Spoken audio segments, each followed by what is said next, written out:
A new day shines on Ayano and the plot continues to thicken. He doesn't know it yet, but his classmates are feeling resentment towards him for getting a perfect score because the questions in parts were too hard for what any high schooler should be learning. Pseudo defended him in his absence, but that didn't mean that people didn't think he cheated. Luckily, after his meeting with the chairman, that's what he planned to address next. The finest teacher in the land was poking fun at him about explaining things, and surprisingly enough, things took a turn for the better with honesty. When he got to the room, his study group mates bombarded him with questions, and Suzune stepped in to take the heat. She revealed that he was academically talented, and she asked him to hold back and stay as an ace. She wouldn't say if math was the only class that he was perfect at, but she did say that now with the class being united, it made sense to let the cat out of the bag. They caught Ayano after class and pressed him a bit, but ultimately they made up and agreed to meet at the mall. Two members of class 2C peeped Ayano waiting on everybody else and chatted it up with him about the score, but he gave a similar explanation as earlier. Kanzaki wasn't feeling it and felt like he was a stronger rival though. He was called by his classmate and left out while Ayano and her shared a heart-to-heart conversation about the tough times their class was experiencing and how she's going to see things through to the end. Ayano even guarantees that he won't let her get expelled, even if worse comes to worse. The next day we see Ayano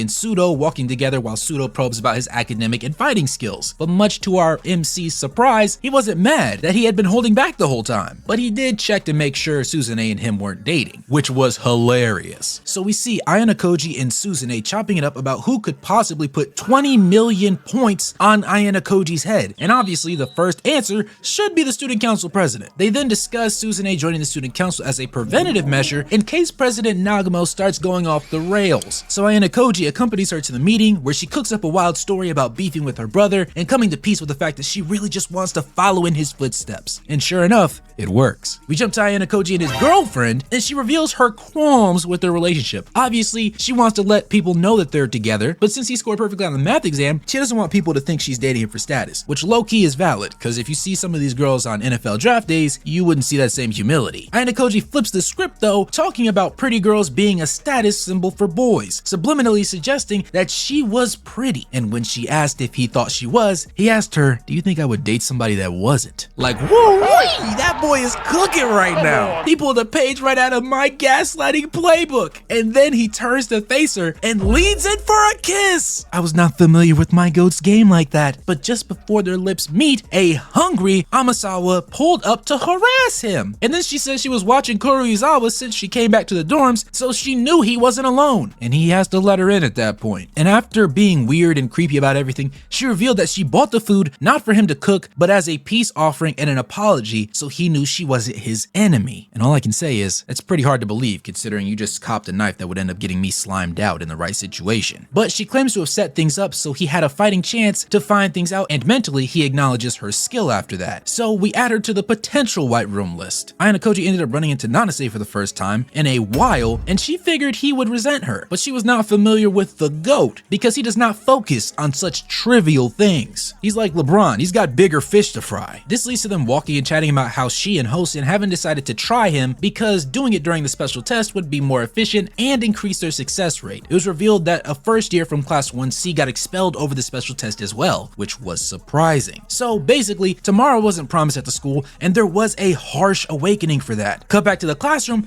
and we see Miss Gorgeous telling us about their summer vacation this time, which will be a luxury cruise for 8 days. There won't even be a test on the cruise either, which is insane news. But in order for this to be the case, they have to survive a special deserted island test. So apparently not only is the test period longer than before, but the island is also bigger than before. They get to create small groups, and upon beating the test and avoiding expulsion, they get the privilege of riding the luxury liner and balling out. We see Mr. Narcissist himself, Koenji, talking to the fine teacher in the hallway about missing the exam, but bro would need 6 million points to make that happen, which he clearly doesn't have. But low-key, his observation hockey must have been running at peak peak performance because he immediately peeped Ayano Koji holding the sweatiest COD sniping angle around the corner. He tells him that he knows he hides info, but can't tell if the info he hides is truth or lies, which makes him untrustworthy. But Ayano Koji points out that bro doesn't really trust anybody to begin with, and in a surprising turn of events, Koenji asked if he could join Ayano Koji's group, but got turned down because he seems like he's going to try and drop out anyways. So why would the GOAT want to handicap himself with less teammates than he originally planned? Back in the classroom, they were chopping it up, and we find that you can join groups with any students from the grade, regardless of class, but Class D agrees that it would not be wise to join Class A. Just when they really start to scheme though, they get a notie that nobody was expecting. Suzune decided to talk to Ayano Koji about working on his own for the exam, even though he thought it might be a tall task since they don't even know the specifics of the exam. Her logic was sound though, because if anybody could solo and take first place, which would allow the class to get a head start, it would be him. So he agrees to do what he can. But just as she walks away, we see Ishizaki, Sheena, and Albert pull up on bro. And tell me why this is the first time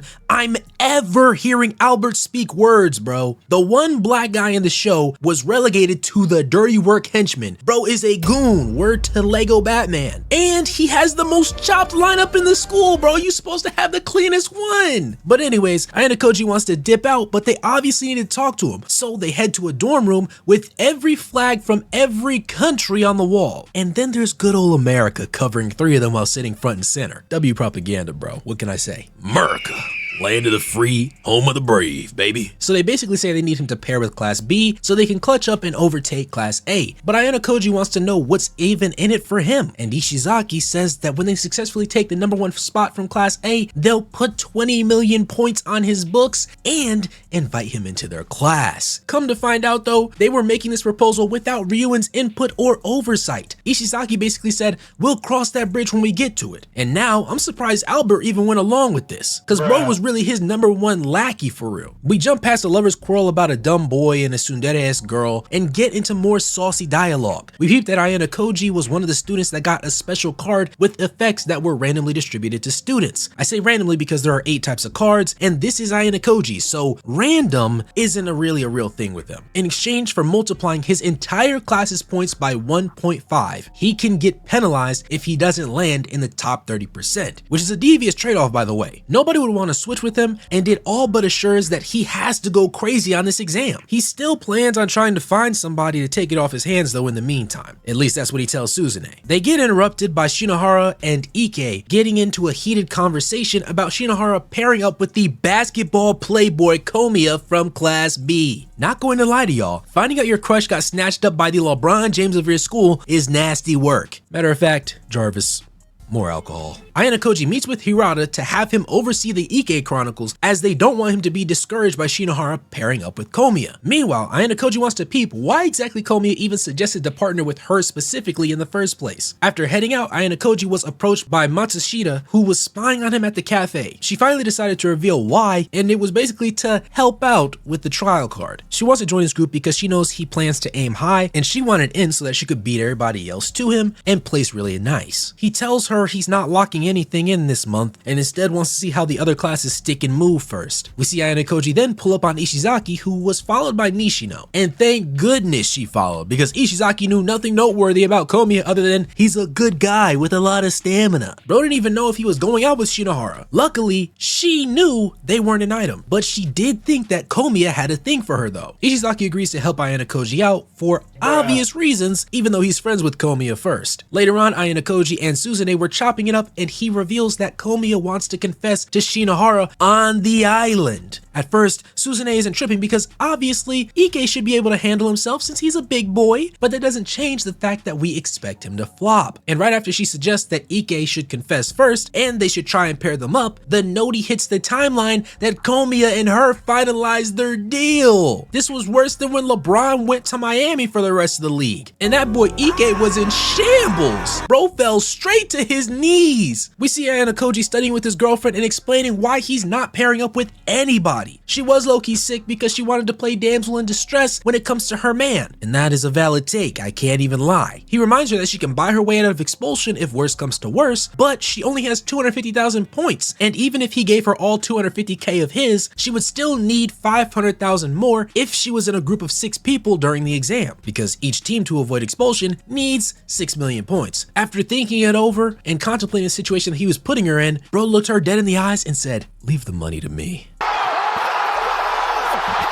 Sakayanagi ended up meeting with Ichinose from Class C in order to put on an absolute conversational masterclass. She basically reminded her how close her class is from getting lapped by Ayano and the gang, and how she needs to bust a move to at least close the gap between her class and Ryuen in Class B. At first, it seemed like she was just roasting her, but then she suggested an alliance between their two classes. And Ichinose even looked like she was going to be flustered the whole time, until she locked in and called out that Sakayanagi should be scared that the other 3 classes would all unite against her in Class A and take her down a peg. And now that it was all coming out on the table, Sakayanagi had to sweeten the deal before offering points to prevent 3 of Class C's potential expulsions. But Ichinose was a W negotiator and bumped her up to 5 to lock it in comfortably, and Sakayanagi had no choice but to respect her game and accept her terms. If you made it this far in the video, smash that like button, subscribe to the channel, turn on your post notifications. I'll be back very soon with more Classroom of the Elite. And like I always say, AYC,